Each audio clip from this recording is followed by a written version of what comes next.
സമർപ്പണം എന്ന കഥയുടെ തുടർഭാഗം.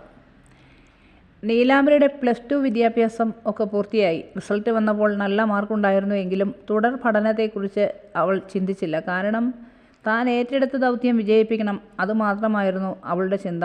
ഒരു ദിവസം ശങ്കരനാരായണന് പരിചയമുള്ള ഒരു വക്കീലിനെ കണ്ടു. അദ്ദേഹം ശങ്കരനാരായണനോട് കാര്യങ്ങളൊക്കെ അന്വേഷിച്ചു.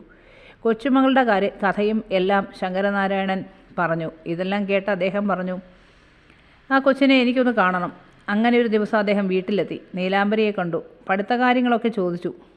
ഇനി ഞാൻ പഠിക്കുന്നില്ലെന്നും എന്തെങ്കിലും ചെറിയ ജോലിയാണ് തൻ്റെ ലക്ഷ്യമെന്നും നീലാംബരി അദ്ദേഹത്തോട് പറഞ്ഞു. സാർ വിചാരിച്ചാൽ എന്നെ സഹായിക്കാൻ പറ്റുമോ? നോക്കട്ടെ, നിൻ്റെ ഹാൻഡ് റൈറ്റിംഗ് എങ്ങനെ, കാണട്ടെ. അവൾ എഴുതി കാണിച്ചു. അത് അദ്ദേഹത്തിന് ഇഷ്ടപ്പെട്ടു. വടിവത്ത അക്ഷരങ്ങൾ. ശരി, നാളെ മുതൽ നീലാംബരി എൻ്റെ ഓഫീസിൽ വരൂ. നിനക്ക് ഞാനൊരു ചെറിയ ജോലി തരാം. ഞാൻ നോക്കട്ടെ നീ അതെങ്ങനെ ചെയ്യുമെന്ന്. ശങ്കരനാരായണൻ അത് കേട്ടപ്പോൾ ഏറെ സന്തോഷം തോന്നി. നീലാംബരിക്കാകട്ടെ തൻ്റെ ജീവിതത്തിൽ ഒരു വഴി തെളിഞ്ഞതുപോലെ തോന്നി. എല്ലാ ദിവസവും 2:30 വരെ ജോലി ചെയ്താൽ മതി. അത് കഴിഞ്ഞ് വീട്ടിൽ പോകാം. നീലാംബരി രാവിലെ കുഞ്ഞുങ്ങളെ നഴ്സറിയിലും ആക്കിയതിനു ശേഷം വക്കീൽ ഓഫീസിൽ പോയി തുടങ്ങി. തിരക്കുള്ള ഒരു വക്കീലായിരുന്നു അദ്ദേഹം. ഏൽപ്പിക്കുന്ന ജോലികൾ കൃത്യനിഷ്ഠയോടെ നീലാംബരി ചെയ്തു. അവിടുത്തെ ജോലി കഴിഞ്ഞാൽ ശങ്കരനാരായണൻ്റെ അടുത്തെത്തും. അവിടെ ചുമടെടുക്കുന്ന സ്ത്രീകളുടെ കൂടെ കൂടി പണി ചെയ്ത് കിട്ടുന്ന കൂലി മേടിക്കും. കാരണം എത്ര കിട്ടിയാലും മതി വരില്ല. കുട്ടികളുടെ കാര്യങ്ങൾ മുറ തെറ്റാതെ നടക്കണം. പലപ്പോഴും കൊച്ചുമകൾ ചുമടെടുക്കുന്നത് കാണുമ്പോൾ ശങ്കരനാരായണന് ഏറെ വേദന തോന്നും. പക്ഷേ ആരോട് പറയാനാ?